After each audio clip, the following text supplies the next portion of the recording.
Hello everyone. I think we are good to start.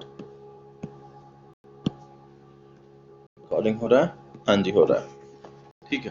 तो आपने test दिया होगा. I hope आपको टेस्ट अच्छा लगा होगा. The whole purpose of the test was कि आपका रिविजन हो जाए. मैंने कोशिश की है कि इक्वली सारे सब्जेक्ट से क्वेश्चंस रखूं मैं, और ज़्यादा टाइम इन चीज़ों में नहीं करते हैं. अपन को ये डिस्कशन करना ज़रूरी है, और वैसे भी मुझे लग रहा है कि ये वीडियो लंबा चला जाएगा क्योंकि ये मैं तीसरी बार रिकॉर्ड कर रहा हूँ. फर्स्ट टाइम रिकॉर्ड किया तो 1.5 घंटे का बना, दूसरी बार किया तो 55 मिनट्स का. अब देखते हैं, अब जितने बार भी बनेगा विल अपलोड दिस. ठीक है. तो the thing is, late us read the first question. The first question says, rainwater is considered to be the purest form of water. In order to conduct an experiment, a lady goes to that district of Bihar which receives maximum rainfall. So which district of Bihar receives maximum rainfall? What will be this? This will be Kishanganj, right? As Kishanganj receives maximum rainfall. So the first thing कि option B जाएगा cut, क्योंकि option B में कटिहार है. कह रहा है and it collects 1 liter of water. She starts heating the water and observes that the volume of water first decreases, then increases. What could be the possible temperature of water when collected by the lady in order, and to which district does she go? So she goes to Kishanganj, that we have already known. Now let us see what is happening. She is collecting 1 liter of water. उन्होंने 1 litre पानी collect किया. इसका कुछ temperature होगा, let us से T temperature है. इसको heat देना शुरू किया उन्होंने. तो उन्होंने देखा कि पानी जो है, अगर मैं इसको वॉल्यूम बनाता हूं, वॉल्यूम वर्सेस टेम्परेचर का कर्व बनाता हूं, तो उन्होंने नोटिस किया कि पानी का जो वॉल्यूम है फर्स्ट डिक्रीज हो रहा है. पहले डिक्रीज हो रहा है, फिर वो इंक्रीज होना शुरू होता है. ठीक है. और अपन को ये टेम्परेचर पता करना है, ये क्या टेम्परेचर है. T is equal to what. ठीक है. तो अपनी ये कहानी तो शुरू करने से पहले मैं वाटर के बारे में कुछ बताना चाहूंगा आपको कि वाटर क्या क्या होता है. नाउ लेट अस सी. वाटर को अपन H2O भी बोलते हैं, राइट? Water is H2O. इसमें कोवेलेंट बॉन्ड होता है, इस तरह से अरेंज्ड होता है, और ये कोवेलेंट बॉन्ड है इसमें. और ये जो बॉन्ड एंगल है, this bond angle is 104.5 degrees. ठीक है, बॉन्ड एंगल है. अब देखो, अगर इसके साथ मैं एक और वाटर का मॉलिक्यूल रखूं,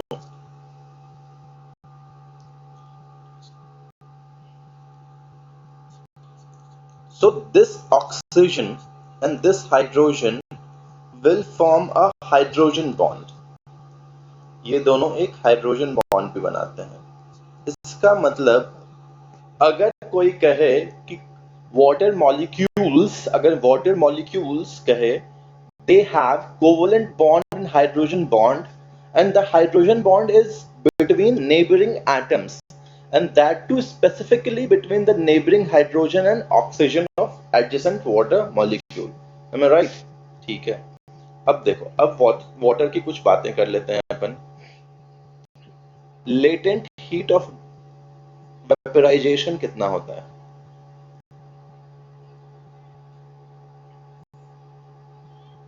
This is equal to 540 calorie per ग्राम. इसका क्या मतलब है? इसका मतलब है अगर मेरे पास 1 ग्राम वाटर है एट 100 डिग्री सेल्सियस, इसको मुझको बनाना है 1 ग्राम स्टीम एट 100 डिग्री सेल्सियस, तो मुझको 540 कैलोरी चाहिए होगी. ठीक है. ये मैं क्यों बता रहा हूं, ये आगे यूज पड़ेगा अपने को अगले क्वेश्चंस में. अब देखो, एक चीज और जानते हैं, specific heat of water. Specific heat of water क्या होता है? That is equal to 1 calorie per gram. मतलब 1 ग्राम पानी का टेम्परेचर अगर अभी T है, इसी को 1 ग्राम पानी को T+1 डिग्री पे लाने के लिए 1 कैलोरी चाहिए होगा। ठीक है, T+2 डिग्री पे लाने के लिए 2 कैलोरी चाहिए होगा, T+3 डिग्री पे लाने के लिए 3 कैलोरी चाहिए होगा। ठीक है, इतनी चीजें हो गई। अब देखो, do we have more space? Yes we have. ठीक है, अब जो काम की चीज है वो बताता हूं मैं। अगर तुम density of water versus temperature का कर्व प्लॉट करोगे, you'll ऑब्जर्व कि डेंसिटी ऑफ वाटर जो है एक सर्टेन टेम्परेचर पे मैक्सिमम होता है, दैट इज 4 डिग्री सेल्सियस। तो रो जो होता है वो रो मैक्सिमम होता है कहां पे? एट 4 डिग्री सेल्सियस पे। ठीक है, अब अपन को पता है density is equal to mass upon volume. अगर ये मैक्सिमम है तो this has to be minimum. इसका मतलब वॉल्यूम जो है वो वॉल्यूम मिनिमम होगा एट 4 डिग्री सेल्सियस पे। मतलब अगर मान लो मेरे पास 1 डिग्री सेल्सियस पे पानी है, इसको मैं हीट कर रहा हूं, तो क्या होगा? ये पानी का वॉल्यूम पहले कम होगा होगा होगा और 4 डिग्री पे ये मिनिमम पानी होगा, मिनिमम वॉल्यूम ऑफ वाटर होगा एट 4 डिग्रीज पे। फिर ये पानी का वॉल्यूम बढ़ता जाएगा बढ़ता जाएगा बढ़ता जाएगा और जितना ओरिजिनल था उतना पे आ जाएगा। मतलब अगर अब देखो, अगर मान लेते हैं 5 डिग्री पे था, 5 डिग्री ये यहाँ कहीं होगा, यहां हीट करेंगे तो पानी तो बढ़ता ही जाएगा।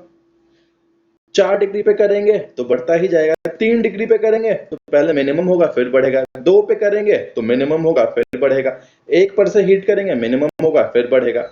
मतलब अगर मिनिमम हो रहा है और फिर बढ़ रहा है, इसका मतलब है the temperature has to be less than 4 degrees. Right, now let us read our question. अपना सवाल क्या कह रहा है? अपना सवाल कह रहा है, observe that the volume of water first decreases and then increases. It simply means the temperature जो इनिशियल था that has to be less than 4 degrees.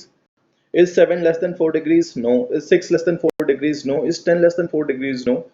D is less than 4 degrees and Kishanganj भी है इसमें, so D will be the answer. I hope ये चीज समझ में आ गई होगी आपको। ठीक है, नेक्स्ट क्वेश्चन पे आते हैं। अगला सवाल क्या कह रहा है? अगला सवाल कह रहा है, mirage is a phenomenon which is caused due to. So mirage is caused due to what? ये अपन ने पहले भी डिस्कस कर रखा है। Mirage is caused due to total internal reflection. इसका फुल फॉर्म अगर लिखूं तो टोटल इंटरनल, कोई दिक्कत नहीं है, रिफ्लेक्शन।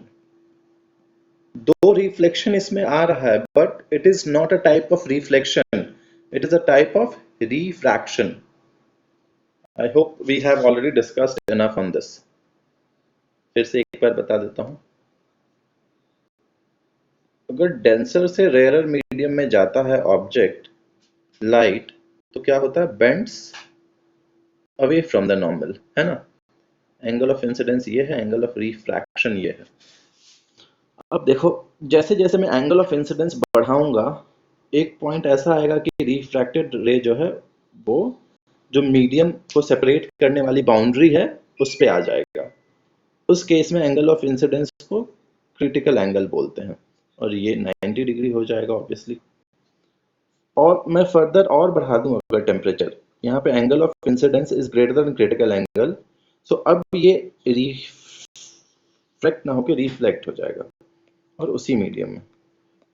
इसको बोलते हैं TIR। ये है डेंसर, ये है रेयरर।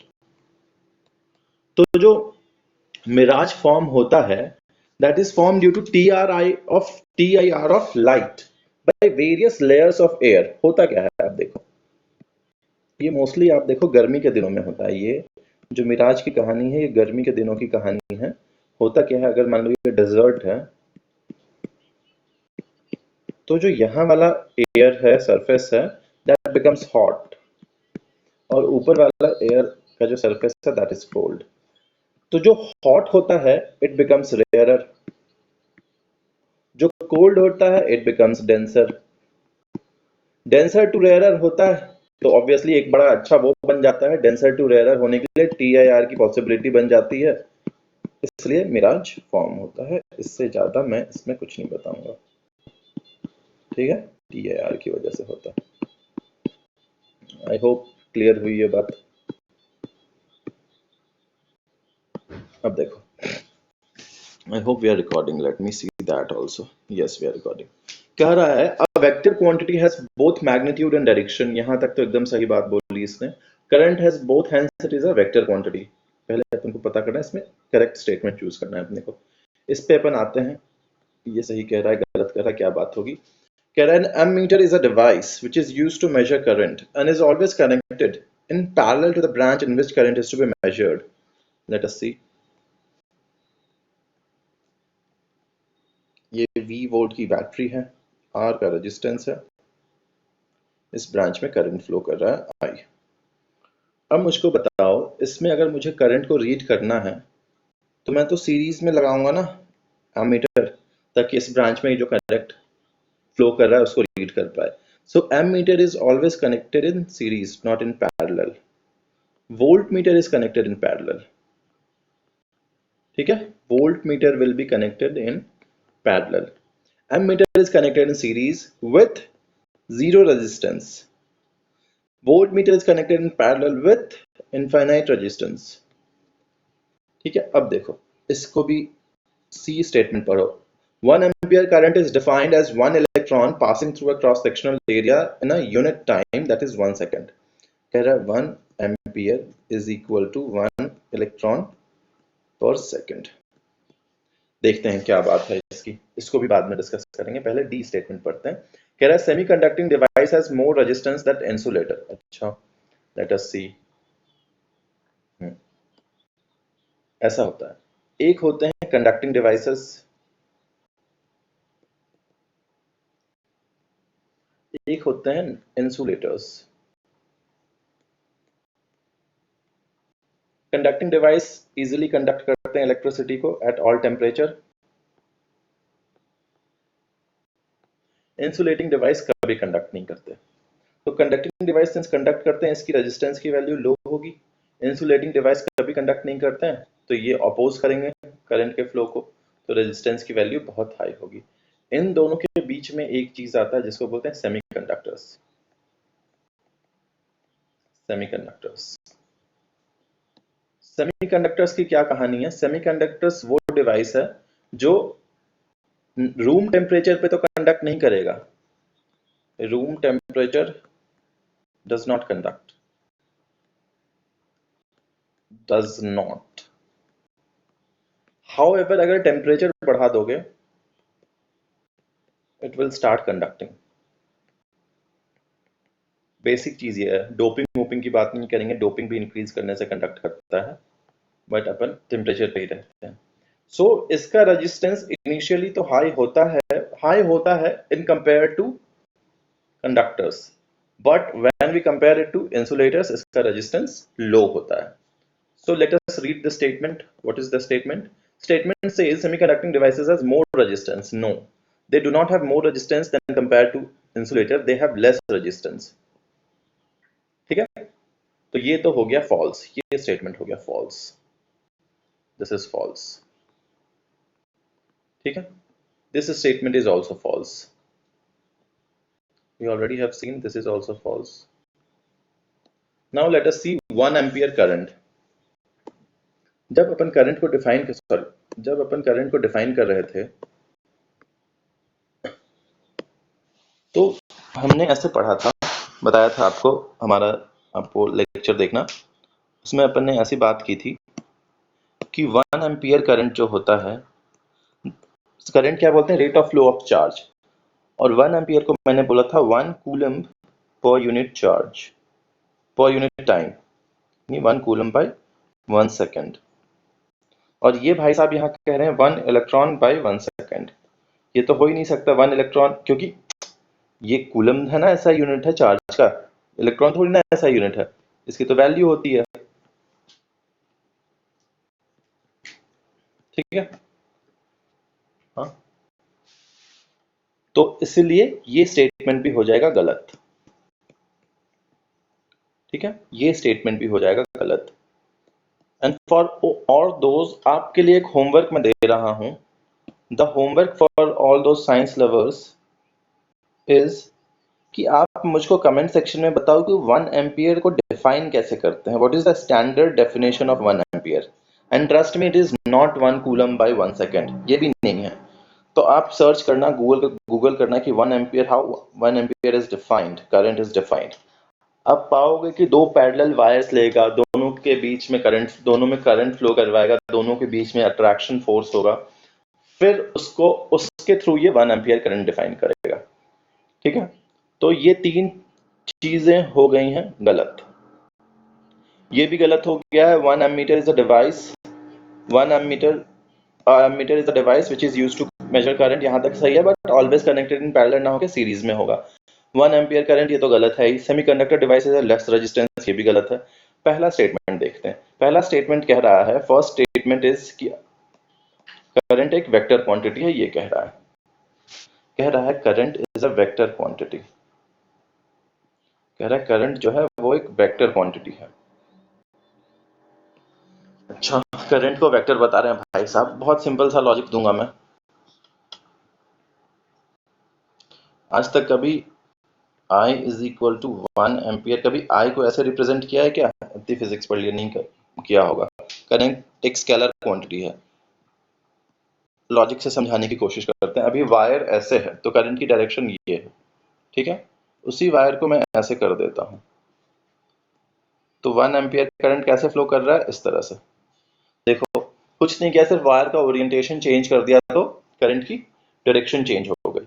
इसलिए करंट को स्केलर क्वांटिटी कहते हैं, वेक्टर नहीं। However, the main reason for current being a vector quantity, sorry, not being a vector quantity, is that it does not follow triangle law of vector addition. ठीक है, it does not follow that, इसलिए इसको scalar quantity कहते हैं। इससे ज्यादा अपन इस पे नहीं डेल्व करते हैं। The longest cell found in human body is neuron. There is nothing to discuss in this. आप इसके बारे में पढ़ लेना. Why is it the neuron cell is the longest cell in human body? ठीक है, longest कह रहा है, largest नहीं कह रहा था. कह रहा है choose the incorrect statement. Incorrect statement choose करने को कह रहा है. And he's saying that boiling water is a better fire extinguisher when compared to cold water. We'll come to this. We'll be back to this. Silver articles become black after some time due to reaction with sulfur present in air. Very true statement. We already have dealt with this statement in our previous lectures. Silver article जो है Ag, when reacts with H2S which is present in air, it becomes Ag2S plus H2, and this is of black color. वैसे भी आपने देखा होगा कि हमारे घर में जो हमारी मम्मी बहन जो पायल पहनती हैं, पाजेब की झनकार पे सदके वो जो पहनती हैं, वो gradually with time blackish in colour हो जाता है. That is due to sulphur, इस ऑब्जेक्ट के रिएक्शन से. So the key to remember over here is sulphur. कह रहा है convex mirror always forms an image which is diminished, virtual and erect. I will be bringing a lecture on this image formation, but अभी इसको देख लेते हैं, convex mirror को देख लेते हैं. इस पे मैं सेपरेट इमेज फॉर्मेशन पे सेपरेट अपन चर्चा करेंगे. थर्ड है ना. सबसे पहले तो देख लो मिरर बनता कैसे है. तो एक स्फेरिकल सरफेस लो, इसको काट लो ऐसे. इसको जब आप ऐसे काटोगे तो ये इस शेप का बनेगा, है ना. एक ही को दो जगह मैंने लिखा. अगर मैं इस सरफेस को पॉलिश कर देता हूं, दिस इज कॉन्वेक्स. अगर मैं इस सरफेस को पॉलिश कर देता हूं, दिस इज कॉनकेव. ठीक है. अब अपन को डील किससे करना है? कह रहा है कॉन्वेक्स मिरर से. ऑब्वियसली मिरर है, ये नहीं लिखा मैंने, कोई बात नहीं. तो अब अपन कॉन्वेक्स मिरर से डील करते हैं थोड़ा. ये देखो, एक मिरर बनाया कॉन्वेक्स मिरर.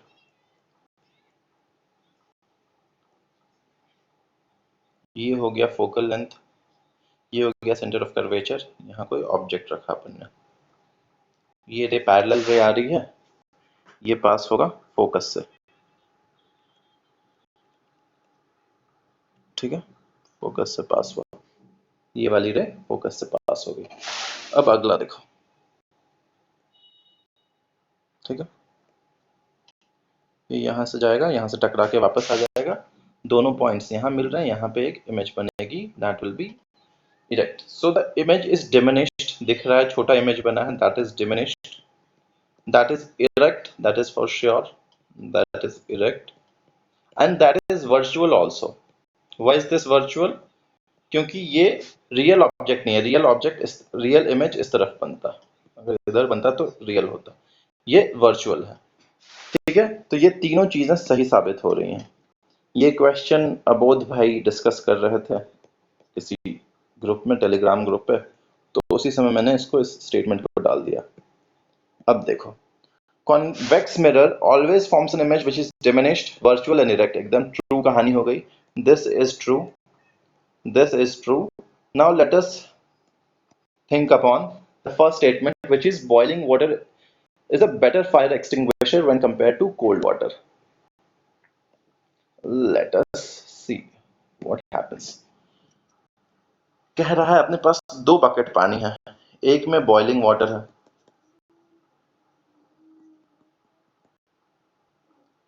एक में कोल्ड वाटर है, कहीं पे आग लगी हुई है, तो आप कौन सा फेंकोगे? आइडियली मेरे जैसा इंसान कोल्ड पानी फेंक देगा, बट देखो हो क्या रहा है, कोल्ड वाटर है, मान लेते हैं 0 डिग्री पे है, बहुत कोल्ड होगा, इससे ज्यादा कोल्ड क्या ही होगा, पानी at 0 degree Celsius, water at 0 degree Celsius से मुझे वाटर एट 100 डिग्री सेल्सियस पे लाना है। इसके लिए एक चीज होता है specific heat, Q is equal to M C delta T, ये बचपन में ही पढ़ा है अपन ने। एम 1 ग्राम मान रहा हूं मैं, 1 ग्राम पानी एज्यूम किया मैंने, 1 सी ये होता है 1 ग्राम 1 कैलोरी पर ग्राम, इनटू डेल्टा टी 100 डिग्री है मान लिया मैंने, तो ये 100 कैलोरी इसको लगेगा पानी को यहां से यहां जाने में, और टाइम अलग अलग है टेम्परेचर रेज करने में। अब देखो ये बॉइलिंग वाटर है, लेट अस अज्यूम ये 100 डिग्री सेल्सियस पे है, तो अगर मैं इसको हीट दूंगा तो ये क्या होगा, 100 degree boiling water at 100 degree Celsius को हीट देने पे क्या बनेगा, स्टीम एट 100 डिग्री सेल्सियस। और आप जानते हो लेटेंट हीट ऑफ वेपोराइजेशन कितना है, 550 कैलोरी पर ग्राम, मतलब 1 ग्राम पानी को, सॉरी 1 ग्राम पानी को स्टीम में कन्वर्ट करने के लिए how much heat is needed, that is 550 calorie, 540 calorie, right. So 540 calorie heat चाहिए होगा, 540 कैलोरी हीट ये कंज्यूम कर लेगा बॉइलिंग वाटर इमीडिएटली। However, अगर आप कोल्ड वाटर डालोगे तो ये 100 कैलोरी हीट ही कंज्यूम कर पाएगा। Hence, boiling water seems to be a better fire extinguisher when compared to cold water. I hope I am making sense with this. Therefore, this statement is also true. So all the statements are true. 1, 2, 3, all are true. But we are not being asked about correct statement. We are being asked about incorrect statement. Hence, E will be the answer. I hope I am making sense with this, and we have completed the 5th question. अब देखो, बहुत आसान सा सवाल है, कह रहा है which of the following can turn red litmus into blue litmus? Red litmus into blue litmus नहीं, red litmus to blue। मुझे सिर्फ एक चीज पता है जो मैंने आपको सिखा रखा है, मुझको इससे ज्यादा कुछ पता ही नहीं है, मुझको सिर्फ इतना पता है, एक सेकंड भाई, एक second,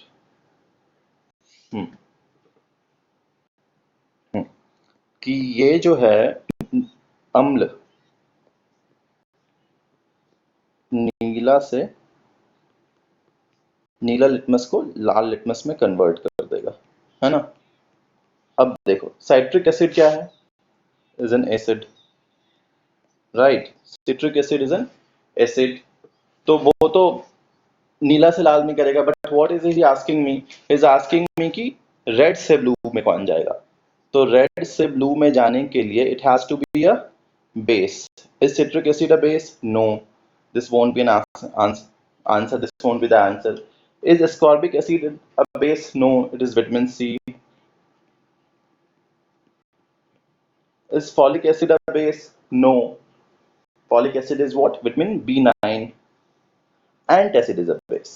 Therefore, the answer will be antacid.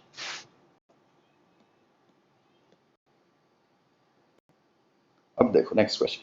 कह रहा है car is moving with a constant speed of 60 kilometre per hour. The net force acting on the car is. देखो स्पीड इज कांस्टेंट.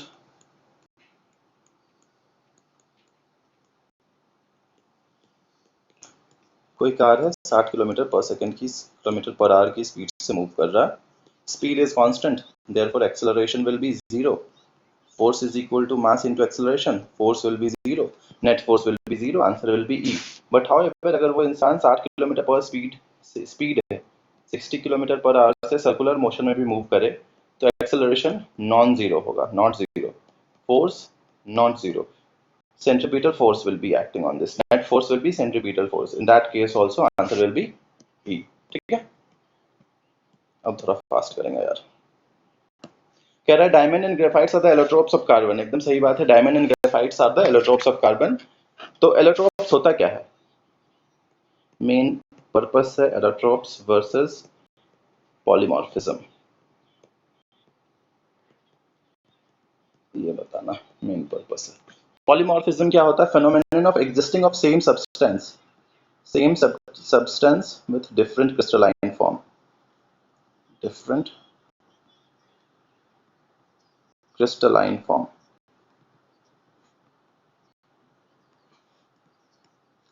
इसमें है different same element different crystalline form.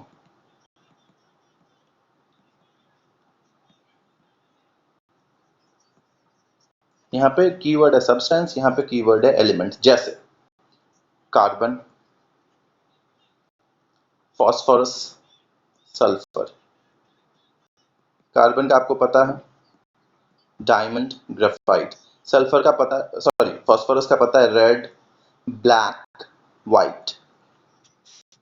Different substance में आ जाता है AgNO3 का different crystalline forms होता है, KNO3 का डिफरेंट क्रिस्टलाइन फॉर्म्स होता है. But these won't be called allotropes since these are substance, these are not elements, right? अब देखो allotropes have same crystalline shapes, no dear. Allotropes have same chemical and physical properties. They have same chemical but they do not have same physical properties. They are of different crystalline structure. In a diamond, each carbon atom is joined to 4 other carbon atom, true. And while in graphite, each carbon is joined to 3 carbon atoms, this is true.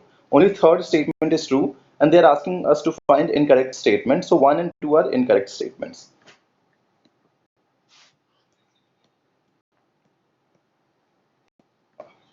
Osmosis is a process by which molecules of solute pass from a solution of low concentration to a solution of high concentration. इसको अपन को देखना है. Osmosis क्या होता है ये अपन को जानना है. अब देखो ऑस्मोसिस, solute, solvent, solution, चीनी, पानी, शरबत. ठीक है. So let us see.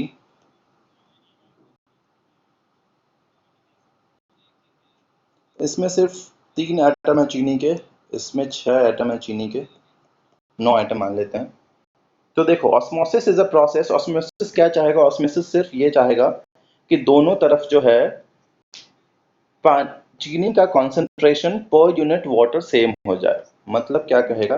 ये कहेगा कि पानी, इधर तुम ज्यादा पानी हो, इधर मीठा नहीं हो, इधर बहुत मीठा हो, तो इधर का पानी थोड़ा उधर चला जाओ और दोनों तरफ बराबर मीठे हो जाओ. तो इधर पानी कम हो जाएगा, इधर पानी बढ़ जाएगा, दोनों तरफ बराबर मीठा हो जाएगा. ठीक है. तो which is getting passed, solute और solvent? obviously solvent, पानी पास हो रहा है, तो ये हो गया गलत. solvent पास हो रहा है. कहां से पास हो रहा है? Lower concentration to higher concentration, ये बात सही लिखी हुई है। अब देखो इसी चीज को मैं क्या कहता हूं, इसी को अपन ऐसे समझते हैं। ऑब्वियसली ये सेमी परमिएबल था, ये बताना मैं भूल गया, ये अलाउ कर रहा था उसको पास होना। इसी चीज को मैं ऐसे देखता हूं। अब इसको चीनी ना समझ के इसको डिसॉल्व्ड इम्प्योरिटीज समझो, ठीक है। इधर ज्यादा इम्प्योरिटी डिसॉल्व्ड है तो इम्प्योर वाटर, इधर कम इम्प्योरिटी डिसॉल्व्ड है तो प्योर वाटर है। क्या हो रहा था, इधर से इधर का ट्रांस इक्वल अमाउंट में मान लेते हैं अभी, बट डिसॉल्व कमी है, ठीक है, पानी पूरा है। क्या हो रहा था, इधर से कम, जहां पे कम चीनी था वहां से जहां ज्यादा चीनी था वहां जा रहा था, तो अभी भी पानी का ट्रांसफर इधर से इधर होगा, मतलब प्योर वाटर से इम्प्योर वाटर की तरफ पानी का ट्रांसफर हो जाएगा। बट क्या हम ये चाहते हैं, नहीं, हम तो चाहते हैं कि पानी का ट्रांसफर इधर से इधर हो, इम्प्योर वाटर अपनी इम्प्योरिटीज को छोड़ दें, ये सारे यहीं के यहीं रह जाएं, बट वाटर इधर ट्रांसफर हो जाए, इसको कहते हैं रिवर्स ऑस्मोसिस। और यही तरीका हम यूज करते हैं किसमें, आरओ सिस्टम्स में अपने। तो अब स्टेटमेंट पढ़ लो, कह रहा है in RO the RO system installed in our home use osmosis technology, no it uses reverse osmosis technology. Osmosis is a natural process, whereas reverse osmosis is not a natural process. So which one is correct? Correct option कोई नहीं है, none is correct हो जाएगा। I hope I am making sense. I have to hurry, काफी time हो चुका है, we are already 31 minutes into this lecture. कह रहा है Doppler effect which tell us about the apparent frequency which a listener receives is independent of, देखो F apparent is equal to velocity of sound plus minus velocity of observer या listener plus velocity of sound plus minus velocity of source into frequency, original frequency of source. There is no distance between source and listener, इस formula में कहीं भी नहीं है, तो इसको कहते हैं, ठीक है, इससे इंडिपेंडेंट है। अब देखो ये कोई सोर्स है, ये वेव फ्रंट्स छोड़ रहा है, ये आवाज छोड़ रहा है, जो चारों दिशा में आवाज ऐसे जाएगी। अगर ये सोर्स खड़ा है और यहाँ पे कोई लिसनर है, कोई ऑब्जर्वर है, तो उसको क्या लगेगा, जितनी फ्रीक्वेंसी की ये सोर्स अपनी छोड़ रहा है आवाज, उतनी ही फ्रीक्वेंसी इसको सुनाई देगी। बट अगर ये देखो, ये सोर्स अगर मूव कर रहा है इस डायरेक्शन में, सोर्स मूव कर रहा है, तो उसको क्या लगेगा,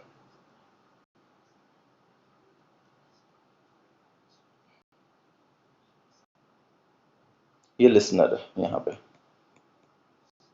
ये उस इंसान का ओरिजिनल फ्रीक्वेंसी था, अभी इसको ऐसा फ्रीक्वेंसी सुनाई देगा, ज्यादा फ्रीक्वेंसी सुनाई देगा, ज्यादा सुनाई देगा, ज्यादा, ठीक है, ज्यादा फ्रीक्वेंसी की आवाज सुनाई देगी। तो इसको अपन कहते हैं ब्लू शिफ्ट, क्योंकि विवग्योर में ब्लू ज्यादा होता है रेड से फ्रीक्वेंसी वाइज, तो इसको ब्लू शिफ्ट कहते हैं। तो ब्लू शिफ्ट का क्या मतलब हुआ, ब्लू शिफ्ट का मतलब हुआ कि सोर्स जो है, source is moving towards observer, whereas red shift का क्या मतलब हो जाएगा, red shift का मतलब हो जाएगा source is moving away from the observer, ठीक है। इतनी बातें बतानी थी, ये बता दी, अब नहीं बताऊंगा ज्यादा। अब है stones found in human body is made up of, stones जो human body में find किया जाता है, that is made up of what, human body यानी human kidney की बात हो रही है। मेनली स्टोन जो है आपको किडनी में दिखेगा और गॉल ब्लैडर में दिखेगा, ठीक है। किडनी का जो स्टोन होता है that is made up of calcium oxalate, और गॉल ब्लैडर में जो स्टोन होते हैं that is made up of cholesterol, ठीक है। होता क्या है गॉल ब्लैडर में, क्या कहानी, नॉर्मली गॉल ब्लैडर जो है बाइल जूस को सिक्रीट करता है, bile juice has enough chemicals to digest जो कोलेस्ट्रॉल जो लिवर सिक्रीट कर रहा है, जो लिवर एक्सक्रीट, पानी पी लेते हैं। Bile juice contains enough chemicals to dissolve the cholesterol excreted by liver. But what if liver excretes more cholesterol than the capacity of bile juice? In that case, this cholesterol turns into small pebbles, stones, और वो gall bladder में चला जाता है, ठीक है। कह रहा है consider the following statements, और क्या डिस्क्राइब करेगा? It is mostly performed at the surface of leaf by stomata. Photosynthesis नहीं होगा, फोटोसिंथेसिस ग्रहण में होता है फिर तो। ठीक है, कह रहा है however lenticels and cuticles of plant also perform। जैसे lenticels and cuticles में देखूंगा मैं ट्रांसपिरेशन में मार दूंगा। अब देखो होता क्या है transpiration. Transpiration is the, excuse me, जो पानी छोड़ा जाता है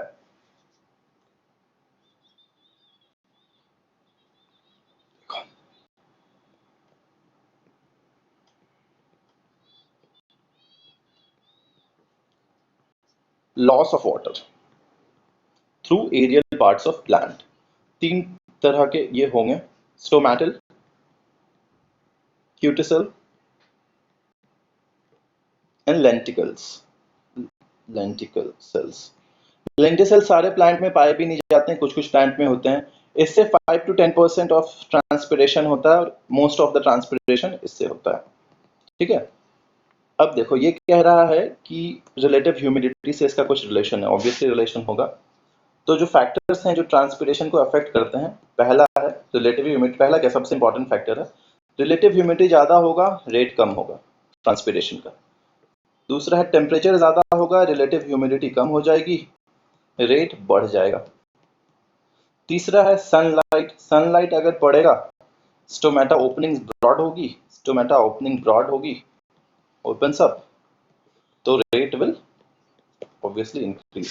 ठीक है, इससे ज्यादा कुछ नहीं जानते हैं अपन। ये देख लो, ये नहीं बता रहा मैं, ठीक है, ये तुम खुद कर लेना, इसमें कुछ बताने की जरूरत नहीं है। तो सभी का सही हुआ होगा ये, इसमें कुछ है भी नहीं। एक्सक्यूज मी, ये क्वेश्चन मैंने क्यों फ्रेम किया? ये क्वेश्चन मैंने इसलिए फ्रेम किया कि एक बार मैंने जर्मन सिल्वर की जगह पे, सॉरी, एक बार मैंने गन मेटल की जगह पे जर्मन सिल्वर बोल दिया था। तो अभी मैं क्वेश्चन फ्रेम कर रहा था तो समवन लाइक द कमेंट उस वाले को जो मैंने लिखा था कि गलती से बोल दिया है यार, तो इसलिए मैंने सोचा कि ये बना लेते हैं। देखो FeCr निकल प्लस अगर थोड़ा सा कार्बन हो जाए stainless steel, copper, zinc, stainless, gun metal, थोड़ा सा पीबी भी डाल देना इसमें, German silver. Remember German silver does not contain any silver, तो सबसे पहले तो मैं ये काट दूंगा। ठीक है, answer will be C. The atoms having different number of protons and same number of neutrons, isotones. Isobars क्या होगा? Isobars will be same mass number. Isotopes same atomic number.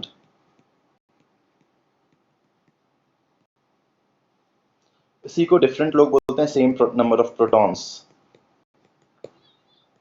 इसी को डिफरेंट लोग बोलते हैं सेम नंबर ऑफ न्यूक्लियॉन्स। ठीक है, isobar को कुछ लोग वो भी बोलते हैं सेम प्रेशर वाले पॉइंट्स को आइसोबार बोलते हैं, आइसोसर्म सेम टेम्परेचर वाले पॉइंट्स को। ठीक है,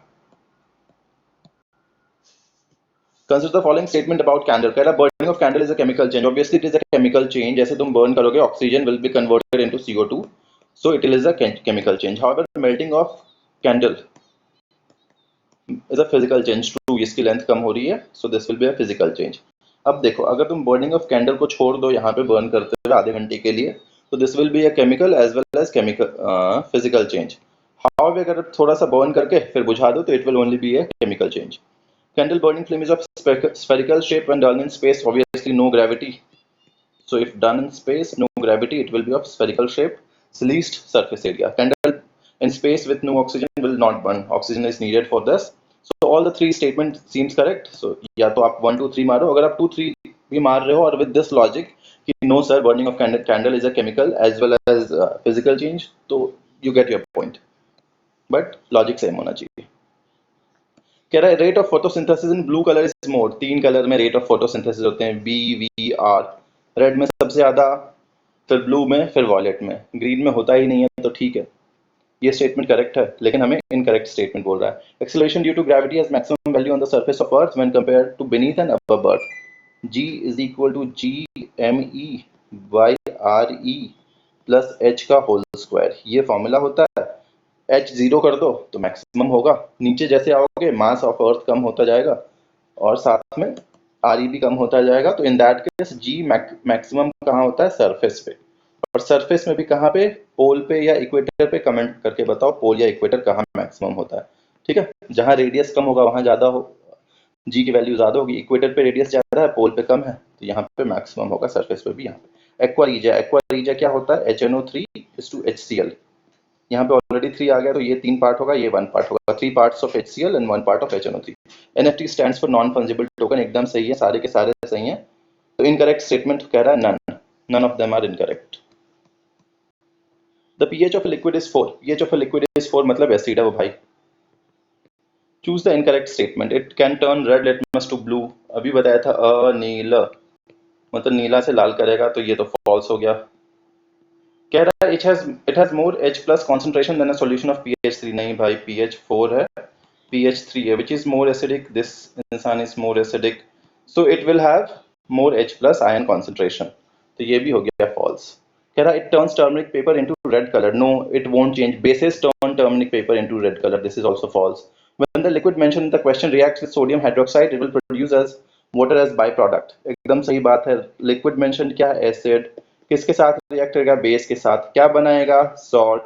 और क्या बनाएगा? वाटर। ठीक है, वाटर पे बहुत चर्चा कर चुके हैं, ये ट्रू है। तो इनकरेक्ट स्टेटमेंट बुरा मजा तो तब आता जब करेक्ट स्टेटमेंट पूछता, तो इसका भी ई हो जाएगा। लास्ट क्वेश्चन है, it is considered as a mix plant. It regulates दोनों चीज। नहीं बताऊंगा इसका, कोई एक्सप्लेन नहीं करूंगा। बहुत एक्सप्लेन कर रखा है इसको, बहुत ज्यादा एक्सप्लेन किया हुआ वीडियोस में ऑलरेडी। एक्सप्लेनेशंस का काफी बार गिवन है। एक बार मैंने MCQ में पूछा है, एक बार रोहित ने MCQ में इसको डिटेल में एक्सप्लेन किया है ना। कमेंट डाउन योर मार्क्स, बताओ कैसा लगा टेस्ट। मज़ा आया तो ठीक है, नहीं मज़ा आया तो कोई बात नहीं, अगली बार और कोशिश करेंगे अच्छा पेपर सेट करें, है ना। चलो, all the best, bye. Thankfully 42 minutes में तीसरी बार में मैंने वीडियो ख़त्म किया है। I am happy. लास्ट में थोड़ा रश किया मैंने, but that's okay. I hope you will understand. चलो बाय। जिसमें एक्सप्लेनेशन में दिक्कत हो कमेंट डाउन करो कि सर इसमें और एक्सप्लेनेशन की ज़रूरत है। विल ब्रिंग सेपरेट साइंस का videos on those points. I hope I'm clear. We'll stop